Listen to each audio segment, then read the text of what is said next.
में सर आपका स्वागत है। आपका भी बहुत बहुत स्वागत। सर, देख रहे हैं क्षमता वाले जो परीक्षा शिक्षक दिए थे, रोक क्यों लगाई?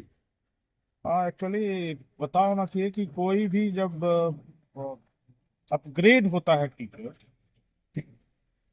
तो उनको विद्यालय से स्थानांतरित किया जाता है। ये सरकार का सर्कुलर था पहले पहले से, और अभी भी है। लेकिन हुआ यूं कि बहुत सारे लोग, अगर हम अतीत के पृष्ठभूमि में जाए तो पहले तो लोगों ने परीक्षा परीक्षा बहुत हल्ला किया। तो हमारा कहना है कि हम शिक्षक हैं और परीक्षाओं से क्या डरना। मेरा कहना 100% सफल भी हुआ, 100% उतरा भी धरातल पर, क्योंकि 100% तो नहीं लेकिन लगभग 100% शिक्षकों ने सक्षमता उत्तीर्ण किया। और इतने दिनों से जो विद्यालय सरफेस पर हम देखते रहे हैं कि इन लोगों का पठन पाठन में बहुत बड़ा एक योगदान है। और इन लोगों के भरोसे बहुत सारे अच्छे अच्छे टीचर हैं जो अच्छा नवाचार का उपयोग करते हैं। वर्ग ट्रांजैक्शन में इनका बहुत बड़ा रोल है, भूमिका है। और आपको पता है कि इसी सरकार के रिजिम में इन लोगों ने योगदान किया था। यानी नीतीश कुमार जी के ब्रांडेड टीचर हैं ये। लेकिन इनके साथ बहुत ज्यादती शुरू से ही होता रहा है, अब भी होता है। पता नहीं विडंबना दोष हम में है या सरकार के नीतियों में है। हमें इसलिए बोलते हैं कि अगर सरकार कुछ भी निर्णय लेती है तो हम लोग हुआ हुआ करने लगते हैं, बिना इसके प्रॉस कॉन्स पर गौर किए, बिना इसके गुण दोष पर विचार किए। और लगता है कि अ, सरकार जो भी निर्णय लेगी वो हमारे प्रतिकूल ही होगा। हाँ, कुछ सरकार के नीतियों में भी दोष है, ये मानने से हमें परहेज नहीं है। दोष इस मायने में है कि जो स्थानांतरण नियमावली बना उसमें कुछ वर्णित है, और आदेश जो पोर्टल पर ट्रांसफर वाला फॉर्मेट निकलता है उसमें कुछ वर्णित रहता है, तो दोनों में भेद हो जाता है। कंट्राडिक्शन था। कंट्राडिक्शन के चलते विरोधाभास होता है, लोग न्यायालय चले जाते हैं। और फलाफल ये होता है कि सरकार पूरे ट्रांसफर पॉलिसी को ही रद्द कर देती है। चलिए, कोई बात नहीं, खामी था, इसमें सुधार होना भी चाहिए था। क्योंकि हम समझते हैं कि आप शिक्षकों को तड़ीपार करके बहुत क्वालिटी की बात नहीं कर सकते। शिक्षक जब प्रसन्न होंगे, संतुष्ट होंगे और घर के चिंताओं से मुक्त होंगे तो विद्यालय में पूरी तन्मयता से, पूरा समर्पण से पढ़ाई कर सकेंगे। ये सरकार को भी सोचना है, सरकार के नुमाइंदे को भी सोचना है, अधिकारियों को भी सोचना है, और हम लोगों को भी सोचना है। क्योंकि शिक्षक भी एक मानव है और उनकी भौतिक आवश्यकता है, उनके भी परिवार हैं, उनके भी बाल बच्चे हैं। तो ऐसा नहीं है कि वो पूरी तरह सन्यासी हैं और उनके परिवार नहीं है तो पूरा 100% समर्पण विद्यालय के प्रति होगा। परिवार से हर किसी का लगाव होता है, चाहे वो हम हों, चाहे पॉलिटिशियन हो, चाहे सरकार के बड़े नुमाइंदे हों। सबको टेंशन रहता है। तो परिवार से अगर शिक्षक निश्चिंत होंगे तो पूरी निश्चिंतता से, पूरी संतोषप्रद पढ़ाई कर सकेंगे। और ऐसा पॉलिसी होना चाहिए। ट्रांसफर पॉलिसी कोई क्या बोलते हैं, सजा नहीं होना चाहिए। वो ये नहीं होना चाहिए कि हम आपको पनिश कर रहे हैं। ट्रांसफर शिक्षकों के मर्जी के मुताबिक हो, और ऐसा नहीं कि हम ये कहते हैं कि आप जहां पोस्टेड हैं वहीं रहिए। बदलाव प्रकृति का नियम है तो बदलाव होना ही चाहिए। लेकिन बहुत सारे भेग आ गए, स्टेटमेंट में कंट्राडिक्शन दिखने लगा। बहुत सारे आप जानते हैं कि इतने सारे संघ हैं, इतने सारे नेता हैं कि, और मैं तो कई लोगों के बोलने के शैली से भी मुझे खेद होता है कि हम लोगों की शैली, हम शिक्षकों की शैली बोलने की ऐसी हो नहीं सकती। हम लोग संवैधानिक मर्यादाओं के अनुकूल ही बोलते हैं, और गरिमाओं का ख्याल रखते हैं, आचार संहिताओं का ख्याल रखते हैं, और जो जिस ओहदे पर हैं उनका सम्मान करते हुए बोलते हैं। नहीं सर, मालूम है कि ये जो सरकार जो कर रही है, बदलाव तो नहीं कर रही, संघ को तोड़ने के लिए बर्बाद कर रही। ये तो मामला हमको समझ में आ रहा है। देखिए, जहां तक आपको पता है कि हर किसी का यूनियन होता है, चाहे वो आईएएस लोग हों, चाहे बिहार प्रशासनिक सेवा के लोग हों, चाहे डॉक्टर लोग हों, इंजीनियर लोग हों, सभी आदमी का संघ होता है। तो संघ आपका दुश्मन थोड़े है। संघ किन्हीं का दुश्मन नहीं है। संघ का कोई क्या बोलते हैं, राजनीतिक, संघ के व्यवहार में कोई राजनीतिक पूट नहीं होता। राजनीति का लेश मात्र भी नहीं है। हम लोग ना किसी का समर्थन करते हैं ना किसी का विरोध करते हैं। हम लोग तो सरकारी सेवक हैं। सरकार में जो बैठी रहेगी हम उन्हीं का समर्थन करेंगे, सरकारी नीतियों का ही समर्थन करेंगे। हम लोग ऐसा नहीं करते। और संघ का उद्देश्य शिक्षकों के हित पूर्ति तो है ही, साथ ही क्वालिटी एजुकेशन को फ्लो देना भी संघ का उद्देश्य है।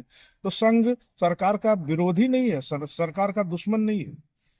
ठीक है, आपको कहीं से लग जाता होगा ऐसा, लेकिन मैं इसकी पुष्टि करता हूं कि ग्राउंड लेवल पे कुछ ऐसा कुछ भी नहीं है।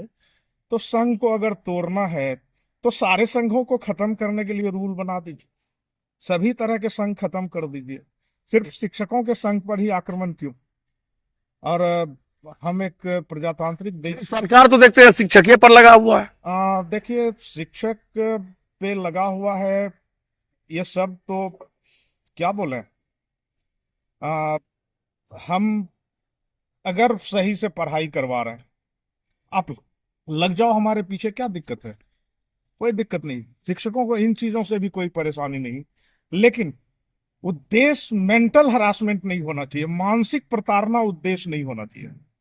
उद्देश्य अगर सुधारात्मक है, उद्देश्य अगर सकारात्मक है तो हम उसका स्वागत करेंगे। उद्देश्य अगर मानसिक प्रताड़ना वाला है तो हम लोग इसका विरोध करते हैं। तो कुल मिला के मैं सरकार से गुजारिश करता हूं कि चलिए, एक अच्छी पहल है, लेकिन फिर से अपॉइंटमेंट लेटर, ये तो हमको समझ में। मगर सर लेटर तो निकला था हर स्कूल में, दे परीक्षा देने के बाद रिजल्ट भी आया, किसी किसी स्कूल में ज्वाइनिंग करना है, पर ये नियम कैसे चेंज होता है? हाँ, देखिए, नियम प्रतिनियम बनता रहता है, बिगड़ता रहता है परिस्थितियों के हिसाब से। नियम में और जो ट्रांसफर का फॉर्मेट आया, दोनों में कंट्राडिक्शन था, विरोधाभास। और आप जानते हैं कि आप खगड़िया जिला को ही उदाहरण में ले लीजिए, यहाँ 2 ही अनुमंडल हैं और आपको परीक्षा में अलॉट हुआ है जिला खगड़िया, तो 10 अनुमंडल कहाँ से बनाइएगा? 2 ही अनुमंडल का विकल्प हम दे सकते ना। और एक होम अनुमंडल को छोड़कर ही देना था तो एक ही अनुमंडल बचता है ना। जी जी। तो फिर हम 10 अनुमंडल, 9 अनुमंडल कहाँ से लेके आए? कहाँ से 9 अनुमंडल पुराए? आप हमको जिला अलॉट कर दिए, खगड़िया जिला, और यहाँ पे 2 ही अनुमंडल हैं, होम अनुमंडल को हमको टच ही नहीं करना है, तो फिर 9 अनुमंडल और एडिशनल कहाँ से लाए? इसका मतलब है कि आपका मंशा जिला से बाहर भेजना है। आप है नहीं, आपका मंशा है कि नहीं है ये तो आप जाने, लेकिन ऑप्शन के हिसाब से लोग यही सोचता है। विकल्प जो आप ले रहे हैं उसके हिसाब से तो लोगों के मन में यही लगता है। तो जब जिला निश्चित हो गया, परीक्षा, बिहार विद्यालय परीक्षा समिति ने परीक्षाओं के रिजल्ट के साथ ही जिला डिसाइड कर दिया है, तो फिर इतने सारे अनुमंडल का विकल्प विकल्प क्या कहता है? तो मैं समझता हूं कि इन चीजों में भेद था, इसलिए इस ट्रांसफर पॉलिसी को जाना ही जाना था। कोई संतुष्ट नहीं था। हमको लगता है बनाने वाले संतुष्ट थे कि नहीं, उसमें भी हमको शंका लगता लगता है। है इसी पर रोक लग गया होगा। हाँ, रोक रोक क्या लगना है? अब तो शायद सरकार आज जवाब भी दे दी होगी सदन में कि इसको निरस्त कर दिया गया। लेकिन हम कहते हैं, गुजारिश करते हैं कि जल्द से जल्द इन लोगों की पोस्टिंग हो और सहूलियत वाले जगह पर हो, ताकि ये सहूलियत से रहेंगे तो सहूलियत से पढ़ा सकेंगे। दिल बाग बाग होगा तो पढ़ाई बाग बाग होगी। पढ़ाई कोई ऐसा बलात् चीज नहीं है किसी से आप करवा सकते हैं। ये अंतर मन की बात है। मन प्रसन्न हुआ तो अच्छी पढ़ाई होगी। और क्वालिटी एजुकेशन के लिए आपको ज्यादा फोकस करना है, बहुत सारा फोकस करना है, तो क्लास ट्रांजैक्शन पे करिए, भौतिक भौतिक संसाधनों की उपलब्धता पे करिए। टीचर अभी आपके उपलब्ध हैं, उसको उसके हाथों में स्किल दीजिए नया नया। डिजिटल युग है, डिजिटली लैस कराइए, डिजिटली शिक्षकों को सशक्त कराइए। जो पैरामीटर है उपलब्धि स्तर का, उसको फ्लो दीजिए। तो बहुत सारी चीजें हैं जिसको अभी और तेज करने की आवश्यकता है, शार्प करने की आवश्यकता है। मैं बस गुजारिश करूंगा कि बहुत जल्दी पोस्टिंग हो। बहुत नुकसान हो गया शिक्षकों का। ये निरस्त होने से हम खुश नहीं हैं, नाखुश हैं। निरस्त हो गया, उसमें सुधार करके उसको जारी रखना चाहिए था। और निरस्त करना किसी भी समस्या का समाधान है नहीं। तो आप उसमें संशोधन करके उसको शिक्षक हितैषी बना के शिक्षकों के हित में लागू करिए, और शिक्षकों का तबादला हो, स्थानांतरण हो विद्यालय से। और उनको जो भी लाभ, वांछित लाभ है, पहले ही नुकसान झेल चुके, बहुत महीने पहले एग्जाम आए, एग्जाम फेस किए, लोग पास भी किए, अभी तक एक पैसे का आर्थिक फायदा तो हुआ नहीं, सिर्फ मानसिक प्रताड़ना, मानसिक प्रताड़ना। ठीक है।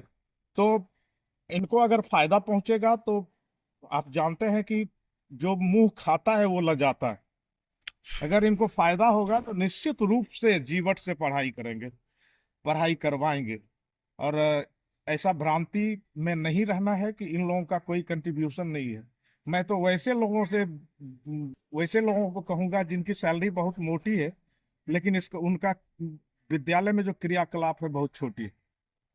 इन लोगों को कम सैलरी है, लेकिन ये अच्छे मेहनत करते हैं, हम लोगों के साथ ही मेहनत कर रहे हैं। तो चूंकि छोटे भाई है, छोटी बहन बहन है, तो इन लोगों के हितों का ख्याल रखना हमारा हमारा धर्म होता है, एक बड़े भाई होने के नाते।